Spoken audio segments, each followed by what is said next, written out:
I am reminded of the dream of an Indian poet, Kaniyan Pookundranar, who articulated in 3000 years back in Tamil classic Purananum. He says, Yadum Ure Yavarum Keli, which means, I am a world citizen. Every citizen is my own kith and kin. அவர் சொன்னார், கனவு காணுங்கள், ஆனால் கனவு என்பது நீ தூக்கத்தில் காண்பதல்ல.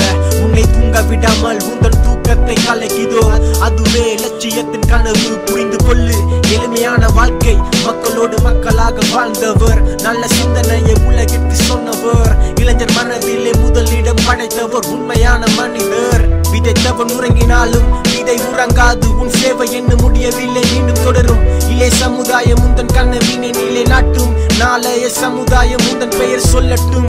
தமிழ் படித்தால் தன் வேலை கிடைக்குமா, தமிழ் படித்தால் தான் சாதிக்க முடியுமா என்ற கேள்விக்கு முற்றுப்புள்ளி வைத்தவர். எங்களை கனவு காணுங்கள் என்று சொல்லிவிட்டு எங்கள் கனவோடு கலந்து விட்டாய்.